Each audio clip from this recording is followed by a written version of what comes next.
Students, Raikwar sir की class में आपका स्वागत है। आज के इस वीडियो में हम जानेंगे translate the following sentences into English. नीचे दिए गए वाक्यों को अंग्रेजी में अनुवाद कीजिए। पहले देखते हैं कौन कौन से सेंटेंस हमें दिए गए हैं। रोशन घर गया, क्या अजय पाठ पढ़ेगा? हमीद उपन्यास नहीं पढ़ रहा है। तुम भोजन कर चुके हो। राजा दशरथ की 3 रानियां थीं, वह कल साला आएगा। मैं कक्षा 9वीं में पढ़ती हूँ।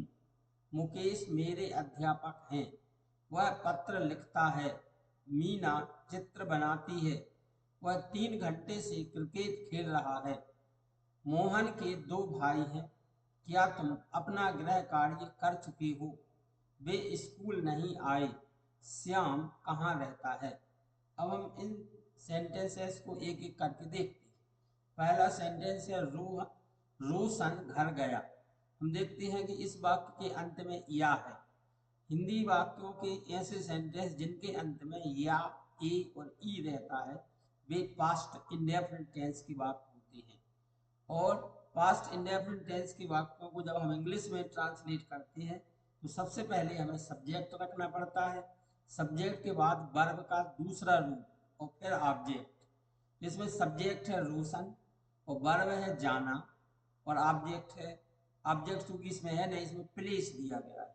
रोशन घर गया, रोशन वेंट टू होम या house, Roshan went to house. Second है क्या अजय पाठ पढ़ेगा? क्या अजय पाठ पढ़ेगा? इस वाक्य के अंत में हम देख रहे हैं गा लिखा हुआ है। ऐसे वाक्य जिनके अंत में गा गेगी हो वे फ्यूचर इंडेफिनिट के होते हैं। फ्यूचर इंडेफिनिट के वाक्यों को जब हम इंग्लिश में ट्रांसलेट करते हैं तो सबसे पहले हमें सब्जेक्ट रखना पड़ता है। सब्जेक्ट के बाद विल और शैल में से कोई एक, ये भी सब्जेक्ट के हिसाब से। आई सब्जेक्ट है तो शैल आएगा, बी सब्जेक्ट है तो भी शैल आएगा और शेष अन्य सब्जेक्ट के साथ विल आएगा। शैल और विल रखने के बाद वर्ब का पहला रूप फिर ऑब्जेक्ट। चूंकि ये सेंटेंस इंट्रोगेटिव है इसलिए इसमें शैल और विल जो हम सब्जेक्ट के बाद रखते थे उनको हम सबसे पहले रखेंगे। क्या अजय पाठ पढ़ेगा? इसका ट्रांसलेशन होगा will Ajay read the lesson. Will Ajay read the lesson. Third sentence है हमीद उपन्यास नहीं पढ़ रहा है। हमीद उपन्यास नहीं पढ़ रहा है। इस वाक्य में हम देख रहे हैं कि वाक्य के अंत में रहा है। तो यदि हिंदी वाक्यों के अंत में रहा है, रहे हैं और रही है पाया जाता है तो वे प्रेजेंट कंटिन्यूअस टेंस की वाक्य होते हैं। और जब हम इनको प्रेजेंट कंटिन्यूअस टेंस की वाक्यों को इंग्लिश में ट्रांसलेट करते हैं तो सबसे पहले हमें सब्जेक्ट रखना पड़ता है। सब्जेक्ट के बाद इज, एम और आर, इन 3 हेल्पिंग वर्ब में से कोई एक, ये भी सब्जेक्ट के अनुसार आती है। आई के साथ एम आता है, सिंगुलर सब्जेक्ट के साथ इज आता है, प्लूरल सब्जेक्ट के साथ आर आता है। फिर वर्ब में आईएनजी, उसके बाद ऑब्जेक्ट रखते हैं। क्योंकि इसमें सब्जेक्ट है हमीद, क्योंकि ये निगेटिव सेंटेंस है इसका जब हम ट्रांसलेट करेंगे तो इज, एम, आर के बाद हमें नॉट रखना पड़ेगा। तो आंसर हो जाएगा Hamid is not reading the novel. Hamid is not reading the novel. Fourth sentence है तुम भोजन कर चुकी हो। तुम भोजन कर चुकी हो। इस वाक्य में हम देख रहे हैं कि वाक्य के अंत में चुके हो लिखा है। यदि हिंदी वाक्यों के अंत में चुका है, चुके हैं और चुकी हो लिखा हो तो ऐसे वाक्य प्रेजेंट परफेक्ट टेंस की होती है। जब हम प्रेजेंट परफेक्ट टेंस की वाक्यों को इंग्लिश में ट्रांसलेट करते हैं तो सबसे पहले हमें सब्जेक्ट रखना है। फिर सब्जेक्ट के अनुसार हैज या हैव में से कोई एक हेल्पिंग वर्ब रखना पड़ती है। आई, बी, यू, दे बहुवचन सब्जेक्ट के साथ हैव रखते हैं। ही, सी, इट किसी का नाम एक वचन के साथ हम हैज रखते हैं।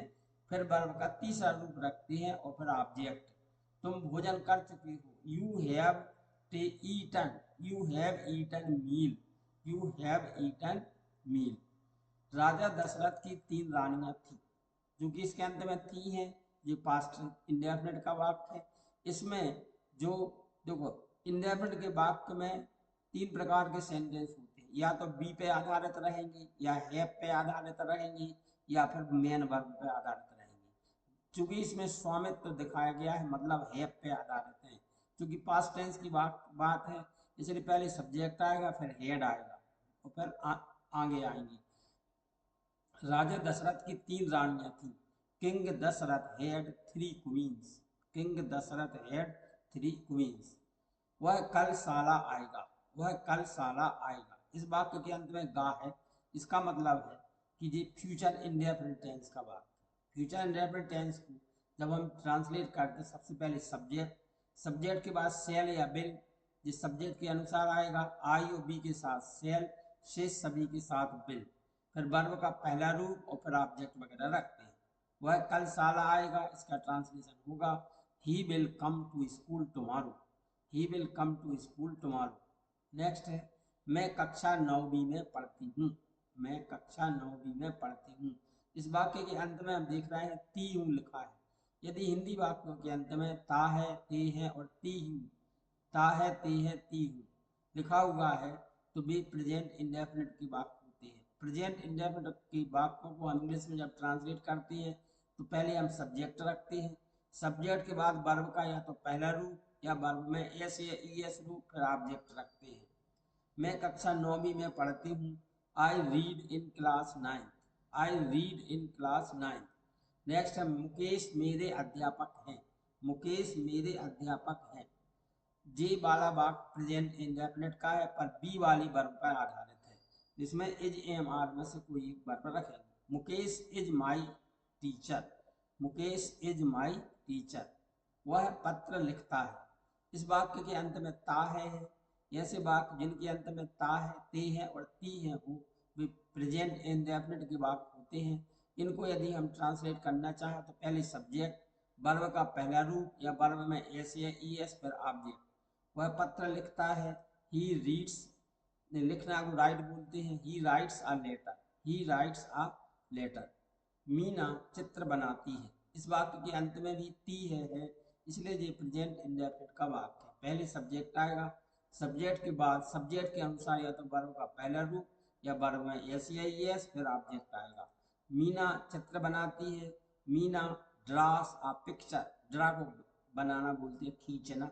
Meena draws a picture. वह 3 घंटे से क्रिकेट खेल रहा है। इस वाक्य के अंत में रहा है दिया गया है और साथ में समय दिया गया है 3 घंटे से, तो ये प्रेजेंट परफेक्ट कंटिन्यूअस टेंस का वाक्य है। इसको जब हम इंग्लिश में ट्रांसलेट करेंगे तो पहले हम सब्जेक्ट रखेंगे, उसके बाद में हैज बीन या हैव बीन लगाया जाएगा, वर्ब का आईएनजी आएगा, फिर ऑब्जेक्ट, सिंस और फॉर में से कोई एक शब्द रखेंगे जो समय के हिसाब से होगा। यदि समय निश्चित होगा तो सिंस, अनिश्चित होगा तो फॉर, फिर हम टाइम रख देंगे। वह 3 घंटे से क्रिकेट खेल रहा है। इसका ट्रांसलेशन होगा he has been playing cricket for 3 hours. क्योंकि इसमें 3 घंटे दिए गए हैं जो कि गिनती की संख्या है, इसलिए इसमें फॉर आएगा, और 3 बजे लिखा होता तो सिंस आ जाता। मोहन के 2 भाई हैं। जी प्रेजेंट इंडेफिनिट का वाक्य है, परंतु जी हैव पर आधारित है। मोहन हैव, मोहन है, ध्यान देंगे यहाँ पर हैव नहीं आएगा, यहाँ हैज आएगा। Mohan has 2 brothers. यहाँ हैव गलत लिखा है, मोहन हैज 2 ब्रदर्स। क्या तुम अपना गृह कार्य कर चुके हो? क्या तुम अपना गृह कार्य कर चुके हो? जी वाला वाक्य प्रेजेंट परफेक्ट का वाक्य है, क्योंकि इसके अंत में चुके हो लिखा है। चूंकि इंट्रोगेटिव सेंटेंस है तो हम पहले हैज और हैव में से कुछ एक वर्ब रखेंगे, वो सब्जेक्ट के अनुसार होगी। सब्जेक्ट चूंकि यहाँ पर तुम है, मतलब यू है, तो हैव यू आएगा। Have you finished your homework? Way school नहीं आए। वे स्कूल नहीं आए। ये फ्यूचर पास्ट इंडेफिनिट का वाक्य है, क्योंकि इसके अंत में ए है। They did not come to school. They did not come to school. Next है, श्याम कहाँ रहता है? इस वाक्य के अंत में ता है लिखा है, जो प्रेजेंट इंडेफिनिट का वाक्य बताता है।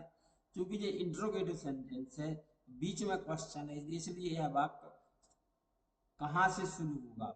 Where does Shyam live? Where does Shyam live?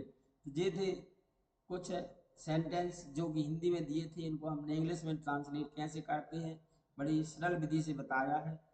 Video देखने के लिए बहुत बहुत धन्यवाद।